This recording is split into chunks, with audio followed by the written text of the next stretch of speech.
So this was a project that I did for MarcUSA, which is an ad agency, and the client was CCO Consulting. Now with this project in particular, the client was the talent, and that kind of changes a lot of dynamics and stuff, because I think one issue we had with this was the difference between like getting a good take and getting the correct message. So the original idea for this project was to do like a TED Talk and to have him walk around and kind of like act like there was an audience. And so we had a 3-camera setup, but they had like very specific points that they needed to get across in messaging. So what we had to do was get a teleprompter. And what the teleprompter did, obviously, he wasn't allowed to move around as much, but he did anyways, because that was our original idea. So we tried to do a mixed bag of that. And what happened was, it was difficult for the camera people, the cameramen, women, to keep focus. So that was an issue. And then obviously now he was trying to look at the teleprompter and look at the other cameras. So he was actually not giving his best performance. So in hindsight, you know, these are one of those things where I wish I would have just had him standing still or sitting. But that's how we did it on this project though here. Positive market disruptors, and have subsequently labeled us as the anti-consultants. Think back to a time in your own career where your business was struggling or even going up in flames. Out of control quality, overtime, premium freight, while turnover, absenteeism, and other morale factors ate at the fabric of your culture, and the entire time, end customers breathing down your neck, while your senior management continues to issue cost-cutting edicts to contain the bleeding. Enough. What you need in these situations is real help. I'm not going to bore you guys too much. So I did a lot of tricks in this one. Let me move your guys' faces again, I'm sorry. To get this to work. And one, I did have the advantage, I think we were shooting at least 4K. So what I do sometimes is I will zoom in about 20%, or like honestly, whatever I think works. Let's dive down in here into the timeline. And that's just in your effects panel right here, obviously scaling. Let's see, is that it? Yeah, you can see him moving. I got some behind him, obviously. And I use that to do like an advantage where maybe he doesn't have a good take or he's messed up, but I can't cut to another camera. So I just do the punch in. That works sometimes, but not all the time. It really depends. Like if you do it a lot, it starts to get annoying. And like, because it's usually when you do it for real, what you want to happen is you shoot a wide with the camera. And if you punch in, you generally move the camera a little to the left, to the right.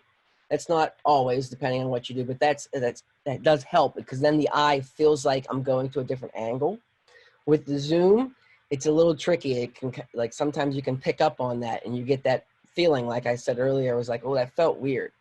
But it's also was better than what he had before, which obviously was an outtake. To contain the bleeding. Enough. What you need in these situations. Actually, there was a slightly different. What I did there was a couple of things. Was I used the side shot. Edicts to contain the bleeding. To move on action. You can see when he, let's put that full screen for you guys. And by the way, I'm using the J, K, and L to go slow backwards. And back. So if I hit play here. Cost-cutting edicts to contain the bleeding. And he moves. Enough. So you can almost have that feeling where he's like moving into that camera. Even the camera was good enough to move with him. You know, there's actually a possibility. Enough. What you need in these situations. I was going to say, I think I might have keyframed that, but I don't think I did. Let me look. No, I didn't.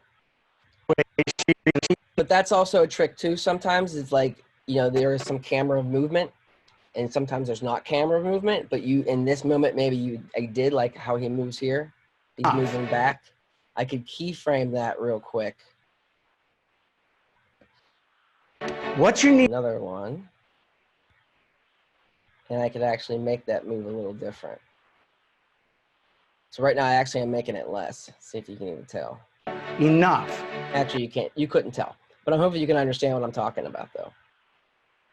And this is really, I mean, I guess I've always been doing this manipulation with the cameras, even with 1080, because for the longest time, I think most people were even watching YouTube might not even notice we're watching in 720. So I think it was up to, I probably still do this, but up till last year that most of my work I was exporting at 720, working in 1080. So I had the opportunity to constantly zoom in, zoom out.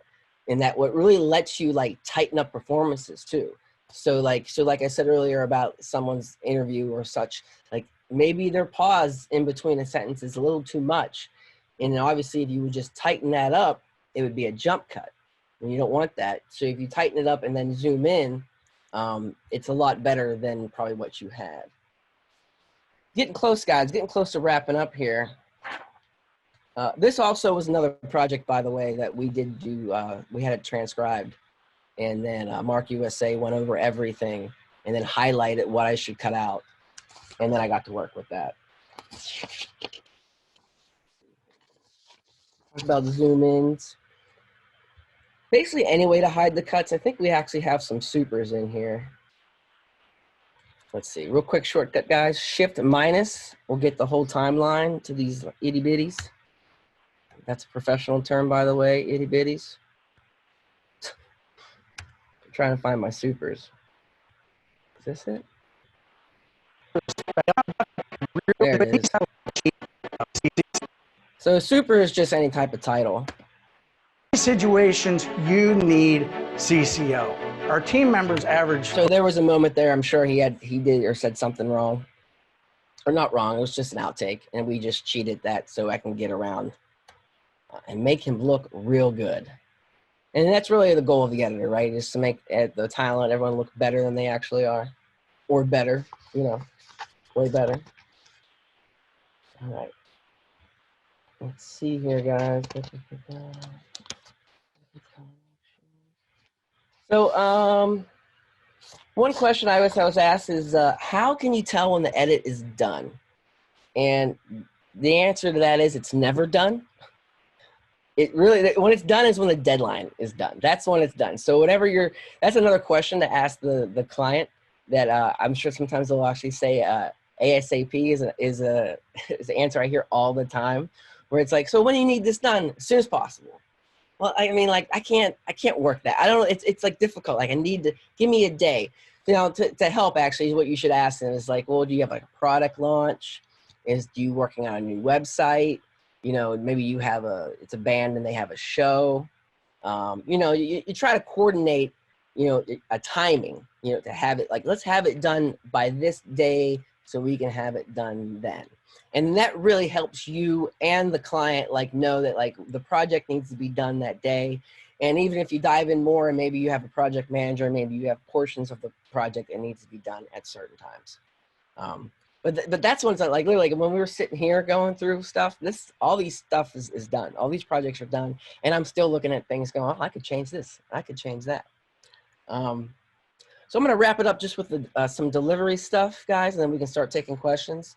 I did bring up before about like you're kind of editing for platforms now, and it's mostly social media, Facebook, YouTube, Snapchat. If you're lucky enough to be, you know, editing for the big screen, that's awesome. One quick note, if you are editing for something that you're going to show to, like, even if you're showing it to like a group of people in your living room on a big screen, is to make sure you watch it that way a bunch of times and even have maybe like a couple friends watch it that way, because timing is so different when you're watching it on your phone, watching it on a laptop, and watching it on the big screen. I tend to edit way tighter for the phone, and I think that makes sense. Like you have less of a chance. You know, people want to click away. You know, they don't want to actually watch because they're on their phones, 1,000 of things to do. When they're sitting down in front of a TV, they're probably more willing to watch. And obviously in their theater, they're not going anywhere. You got them locked down in there. So you can probably cut way slower knowing that you're going to put it like on a bigger screen. But to be real specific, I know that Facebook in particular, you want videos out of at least 3 minutes. And that is actually because the algorithm is set that way. If you have it less than 3, they'll actually push you down, and like it won't push out as much. So, and if you actually done it, if you actually gone through the Facebook uploads, they actually make a note saying that. And I think it's also because they understand if they want to push in like commercials and stuff that it needs to be 3 minutes, and they'll put it at minute increments. And I think I also said that before, like the pacing and when you feel things, you'll notice the more you edit that there is like this weird feeling at like 30 seconds and at 1 minute and at 2 minutes where it's like the next thing needs to be happening that is engaging with me, and it needs to be happening there. So I don't know if that's just been like put into our brains from watching TV and movies for years and years and years, or if that's an actual thing. I find that kind of interesting. Let's see. I don't need to talk about any of that. All right, let's just go to questions and stuff. If anybody else wants to start talking, guys, I can talk more about like exporting ProRes and stuff, but that's real specific detail things if you guys want. But yeah, let's open it up a little bit here. Matt or Travis, I should make you do a question first, Travis. I was gonna say the dual timeline. I like that. What other benefits come from editing on dual timeline? Dual timeline? Well, it definitely helps. Like I said before, like if you have more than one monitor, man, if you got a bunch of monitors, sometimes you can just have it set up where your timeline is just on a monitor. Let's see if I can pull that back up to make it even look this right way again.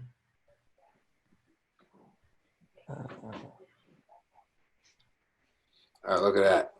Yeah. And it really helps because if you can see too, I have my thumbnails on. So I just have them on the front, not the back. I generally do that on purpose. I used to have them the whole way through, but then you can't physically see where your lines are right there and there. And it just becomes a more of a visual. It's funny, I stopped using the program. I actually edit less and less looking at the program.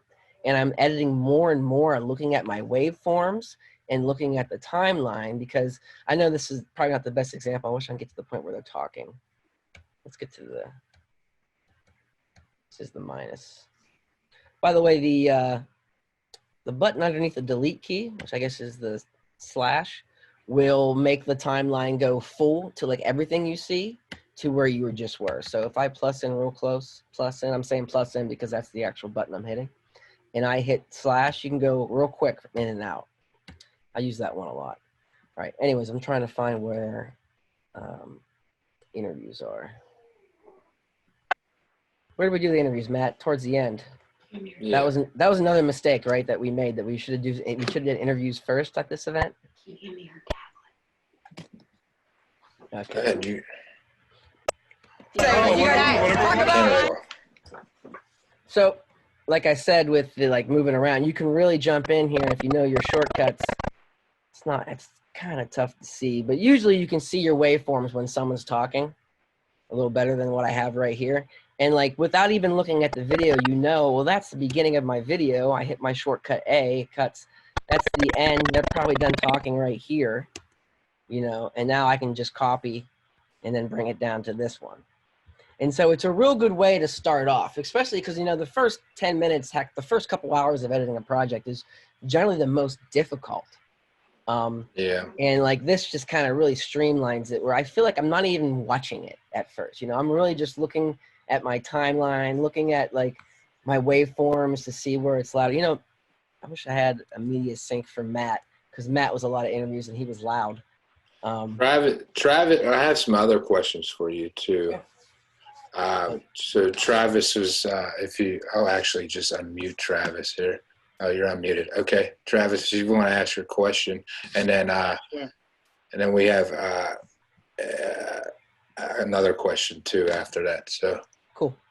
No, so I'm curious. Like you talked about, you know, asking at the beginning how many videos you might get from a production. But one thing I've run into is, you know, I really want to control how many revisions they get, really, because when I budget and I send them, you know, kind of the estimate, I want to stay pretty close to that. But sometimes I end up with way too many rounds of revision, and I'd like to, you know, obviously you want them happy with it in the end, but how do you set up expectations on how many rounds of revision? And then a second part to that question would be like, when does it become a change of scope from the original request?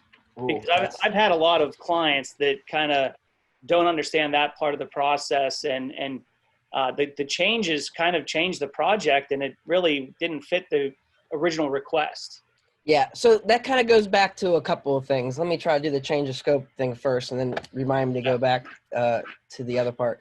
Is that you gotta understand, lots of times clients obviously don't have any idea of production and how it kind of works. So you kind of almost got to teach them at the same time, and having an understanding, and this might kind of scare them, just like what I said before, understanding like there's pre-production, pre-production, production, and post-production. And sometimes you end up with 3 different things. Like you have this idea, and then you cut the idea, or then you shoot the idea, and then you edit the idea, and they're kind of different. And obviously the way you really handle that is just so much pre-production, a lot of questions, really, you know, storyboards if you have to draw. Like even sometimes I've seen a really good way to shoot things was like to go out onto set, or where you think you're going to shoot, or maybe you don't go to set. Maybe you're just in the office with the person, and you just say, hey, aren't we going to be doing something over here? And you just grab your phone, and I saw something cool, and say the shot was like, I guess it's tough. I guess I'm not full screen right now, guys. Try to imagine. Was like the guy just put his hand in front of the camera, and that was basically like pretending to be the person, you know, that like if it was an interview and this was the front of the person and the shot's in front of me, and they were just basically shooting like a mock version of it, which took them minutes to show, and like can even cut that real quick. Now this kind of goes back to sometimes you got to like bill that hourly, like is consulting, is that an hourly thing? You know, it's the whole thing of all these questions you're going over, you know, learning what the scope of work is. Are you billing that? You probably should, at least in the second meeting. But like it really goes back into like having a really good understanding of what you're going to make. And I know, and it does change no matter how good that understanding is. Like you find new things, and it's really okay as long as the client is happy and you're not like, you know, they're not like bringing in new things to production. You're not like adding time. You know, there's a difference between like, you know, let's have them say this or do this, because that's not really changing time, you know, because it's okay to change, because it's going to happen no matter what. But the way to management is to first, you know, talk about it a lot first, and then to really understand your deadline. That's why I said before, if you really have a deadline, I mean, that's when a lot of problems change, right? It's like when the deadline keeps getting pushed back. Because if the deadline gets pushed off, we can do anything. We'll change that. And then they'll also have that problem is if you watch something enough, man, you'll start change. I mean, I get to a point where I remember I said, I think you're right. You said like, it's not even the same thing we've done. Like you've passed the point of making it better, and now you're just making it different. Right. And I think that was another note where I said into saving, like, I guess I didn't go over this too much, but when you save your sequence, you know, I like to edit from left to right. So when I'm kind of done with this, especially the speed editing, going the whole way from the left, the whole way from the right, I duplicate my sequence and like change the number so I know it's my next one. And then, so if there's a point that we're with a client or with whoever, and we're like, man, it was looking way better like yesterday on edit 17. You know, now I have that in the project folder. Let's go back to edit 17, and now let's work from there instead.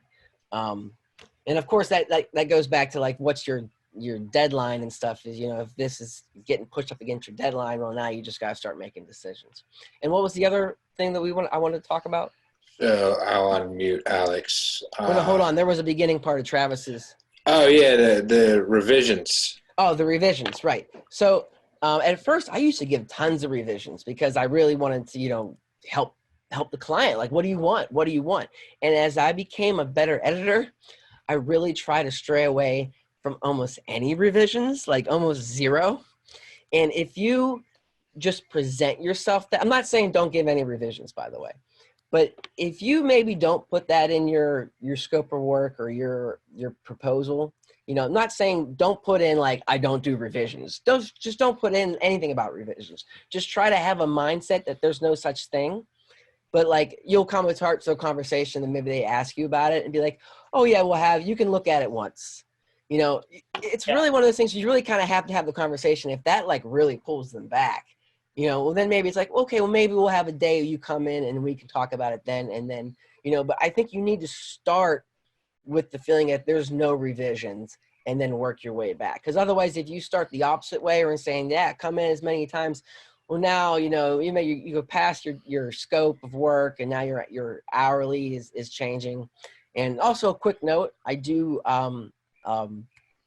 price hourly for editing because that helps you and the client. You know, they know that, you know, time is money, and say, you know, if they want to mess around and they want to work on a super for an hour, okay, that's fine, you know, because it's their money. So can I ask, like, so do you send a polished revision, like your first draft that they're seeing is pretty polished, or yes, no? yes. Okay. All right. It is pretty. I try to get as far, because you know you're going to ask. The biggest problem with this is because you know, as an editor, there's problems lots of times, and but the client wants to see it, and it's such a difficult to have that conversation because you know the client's going to point it out right away.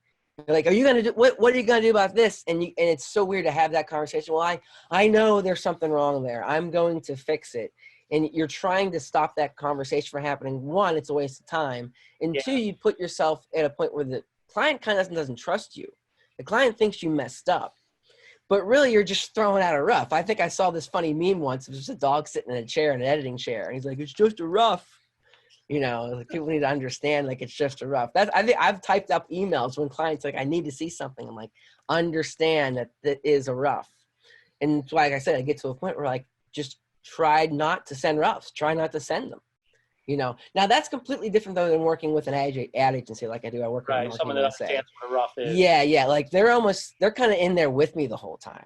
So it's edit until we're done. Like it's like, hey, the edit's going out the door at noon. We need to have it on the hard drive in the mailbox at 12:30, you know, which happens. You know, you're there changing supers and stuff till the last second. And that's online editing. And in a sense, you should probably charge more for that. That's when someone's like behind you and like editing with you. But that's something you generally charge more for. Okay. Travis, you good on that question? Great. Alex, I'm going to unmute you and you could ask Dustin your question. What's up, Alex? Hi, how you doing? Good, good. I was wondering if a client ever flat out asks you, like, how long would it take to do this project? And I know every project and every client's different, but are there general rules that you've kind of like established? Like, you know? So yeah, that's a good question. It's another thing of like, I've done it for so long. And if you don't have the feeling of it yet, it's probably because you haven't edited enough. Mm-hmm. And like, you know, one way I said I did vlogs forever. I made at least 1 or 2 vlogs a week. And that what happened is I really got the sense of how long things take. But after years and years, I have got the sense of like, it's kind of like a 3-minute video is what I said before is like the standard Facebook video. It's like a minute a day. I feel like. So like a day's worth is like 8 to 10 hours a day. So if you wanted to if I needed to make a 1-minute video, I would probably say that's at least a day's worth of editing, just basic editing. Like that's kind of just the pacing. You know what I mean? I'm not talking about supers. I'm not talking about animation and credits. It's like just the straight up pacing. Now, like it can really change. You know what I mean? Like it really depends. Like, you know, if you got green screens and CGI, it's going to vastly change. But it really comes down to like you find your niche of what you do. And once you do that enough, you really start to feel like, okay, this is going to take me a day. And to add on to that, once you start feeling that way, double it. You know, like say it, you're like, man, I can edit this in 1 day. It's going to take you 2, you know, or 3. And if you stay on that side, you know, like you'll be ahead of the client. Because the worst thing is to do, and I've done this a million times, where it's like you thought it was going to take you 10 hours and you're on edit and you're an hour 25 and you're still sending this guy revisions. You know what I mean? And it was your fault because you told him it was going to be this long. But yeah, it's really like, I feel like, you know, like a page a day, if you're shooting script wise, I think they say like a page, you can shoot a whole page in 1 day is really what you do. Now I have shot 3 pages in a day, but it kind of the same thing. A page a day takes a day to shoot it, takes a day or 2 to edit it. And it seems like post-production is always longer than everything else. Mm-hmm. Mm-hmm.